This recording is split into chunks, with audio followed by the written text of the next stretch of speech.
How to make a putting green. Having your own putting green in your backyard makes it easy to practice putting in your spare time.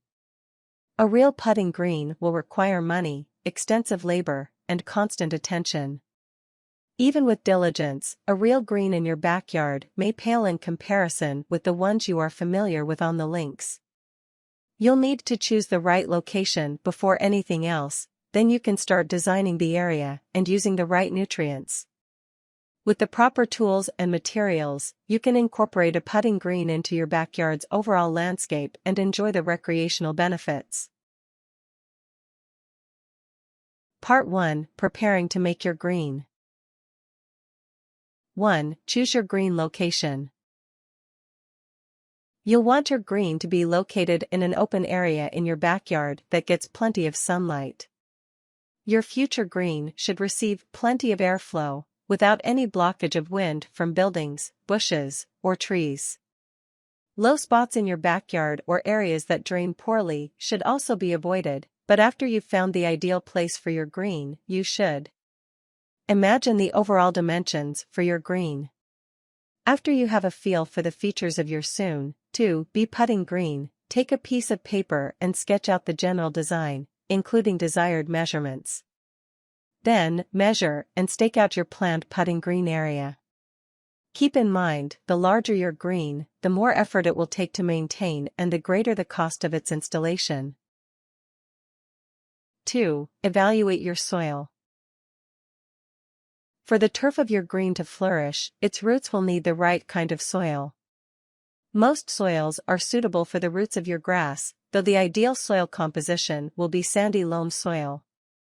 If your soil has a high concentration of clay, your turf will suffer greatly, and may not be able to grow well enough for you to putt. 3. Perform a soil test to check for clay. A percolation test can give you a good idea of whether your soil composition is good enough for the roots of your grass and is relatively easy to perform. You will need to dig a hole 2 deep with a width of about a foot. Now, fill your hole with water and allow it to drain over the course of a day. Then, note the time and fill the hole with water again. Holes that drain in less than 12 hours have a rate of percolation that will support plants that require well-drained soil, which includes your putting green grass. Holes that drain in 12-24 hours are suited for plants that live in heavy or clay soil. Holes that drain in over 24 hours are unsuitable for most plants.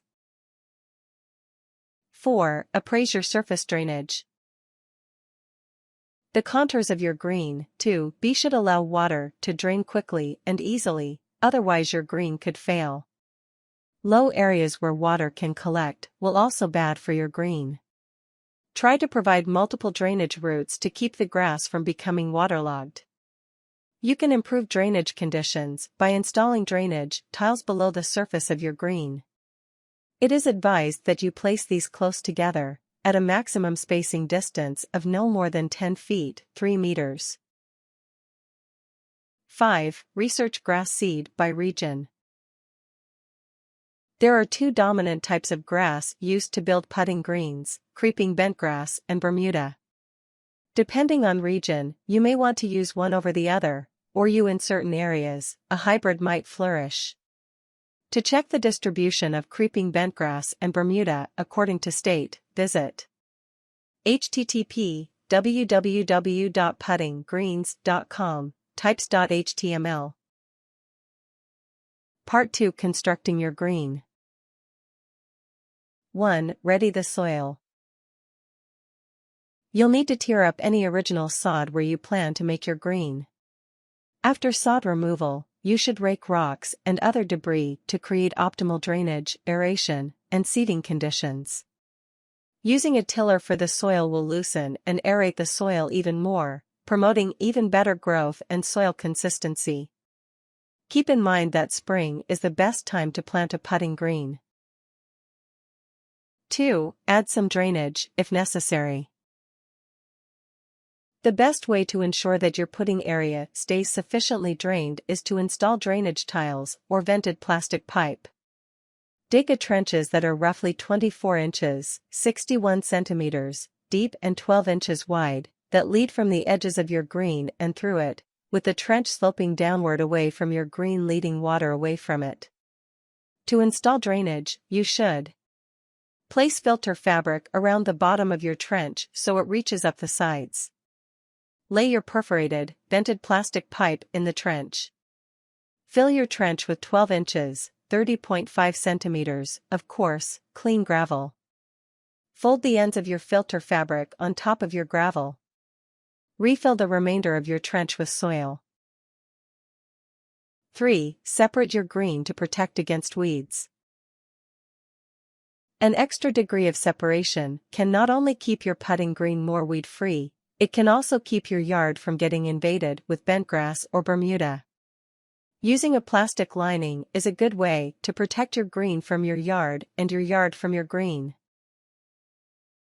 4. Smooth the soil. For your first attempt at making your own putting green, the easiest kind to make are mostly level. Low spots can ruin the quality of your grass, so you should spread soil evenly with your rake. Keep about a yard of sand off to the side to fill in low spots, animal tracks, or any other unplanned changes to your green. 5. Sink your putting hole. Using your bulb planter, create a hole slightly larger than a golf ball where you think would be best for you putting hole. This is just to give you an idea of the layout of your green. You will sculpt the hole and insert the putting cup later. Part 3. Planting and maintaining your green. 1. Sow your grass seed.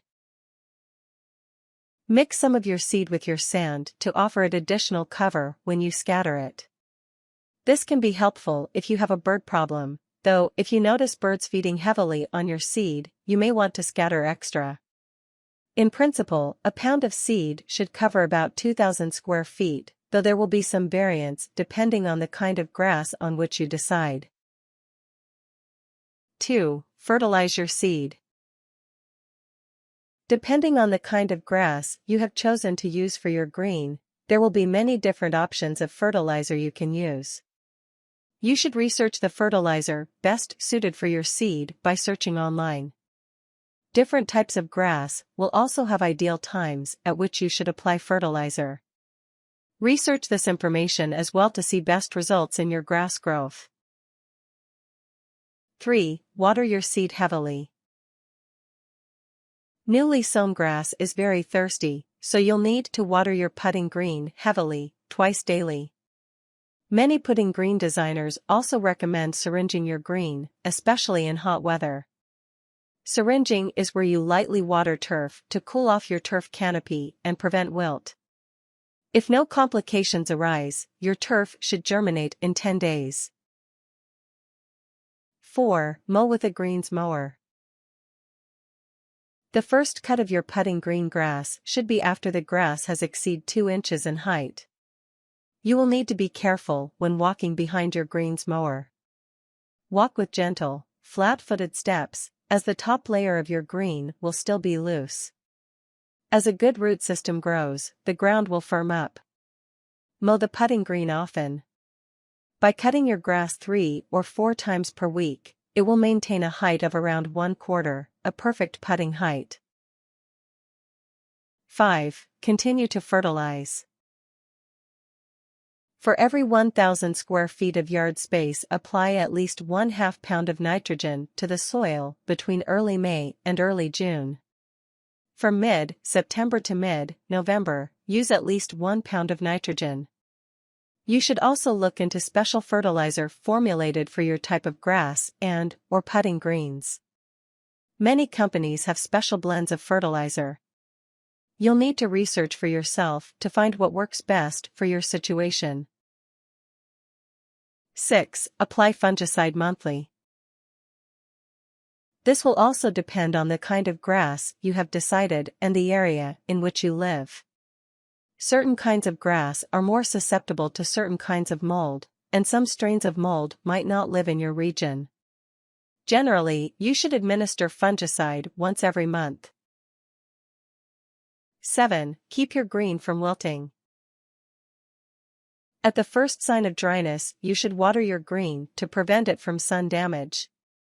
Apply water to the budding green during the early morning hours, such as between 5 and 7 a.m. 8. Insert your pudding cup if desired. The small hole you dug for your pudding hole may suffice for your needs, but installing a cup will give your green a more realistic feel. You can further sculpt your pudding hole by using a jigsaw or a golf hole cutter, and insert the cup. Your cup should sit a half below the grass level. 9. Plant your flag. To complete the aesthetic, you can take the component flag that came with your pudding cup and insert it into your cup. This is a good way of checking to see if your cup has been placed in the hole flush with the ground. An unlevel cup might mean your ball bounces out of the hole more frequently than it should. Things: bulb planter, cup, fertilizer, gardening gloves, jigsaw or golf hole cutter, mower, plastic lining, optional, pudding flag, rake, rocks or wood, shovel, soil, tape measure, tiller, turf grass seed, water.